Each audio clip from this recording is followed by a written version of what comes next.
എന്റെ ഭാര്യ ആശ അകത്ത് പ്രസവിക്കാൻ കിടക്കുക, അതിന്റെ ടെൻഷൻ എനിക്ക്. ഓ ഇതോ ഞാനും ആശയൊരാളാ. ഒരാശയ്ക്ക് 2 ഭർത്താക്കന്മാർ. ഭർത്താവ് ഞാനാ. ഞാനല്ല ഭർത്താവ്, ഇവൻ ആശയുടെ ഭർത്താവ്.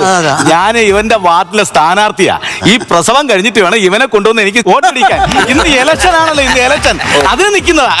പൊന്നെ സ്ഥാനാർത്ഥി ടെൻഷൻ അടിക്കുന്നത്. നിങ്ങൾ പൊക്കോ, ഞാൻ പുറകെ വന്ന് വോട്ട് ചെയ്തോ. നീ വരും, കറക്റ്റാ വരും. വിജുക്കുട്ട ചേർന്ന് നിങ്ങൾ കേൾക്കണം.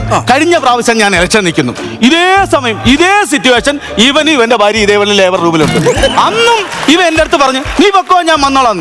ഇവൻ വന്നതുമില്ല, 2 വോട്ടിന് ഞാൻ തോക്കുകയും ചെയ്തു. 2 വോട്ടിനാ? ഞാൻ ഒരാളെ വോട്ട് ചെയ്തായിരുന്നു, പിന്നെ അങ്ങനെ 2 വോട്ടിന് തോക്കണം. നിന്നെ കൊണ്ടുപോകാൻ വേണ്ടിട്ട് ഇവിടെ നിന്നപ്പോൾ ടെൻഷൻ കൊണ്ട് ഞാനും വോട്ടിടാൻ മറന്നുപോയി. അപ്പൊ പിന്നെ 2 വോട്ടായില്ല. നീ എങ്ങനെ ഉരുണ്ട് കളിച്ചാലും നിന്നെയും കൊണ്ട് തന്നെ ഞാൻ ഇന്ന് വോട്ടിടും. മാത്രമല്ല സുഖപ്രസവമാണെന്നുണ്ടെങ്കിൽ ഡോക്ടറോട് ചോദിച്ചിട്ട് ഞാൻ ആശയം കൊണ്ടുപോയി വോട്ടിടും. ചോദിച്ചിട്ട് സത്യം പറ, നീ എതിർ സ്ഥാനാർത്ഥി ഇരുന്ന് കാശ് കയറ്റി. അതെന്നെ അങ്ങനെ പറഞ്ഞത്? അല്ലെങ്കിൽ പിന്നെ എങ്ങനെ തെരഞ്ഞെടുപ്പ് സമയത്ത് കറക്റ്റായിട്ട് ഇവൻ നീ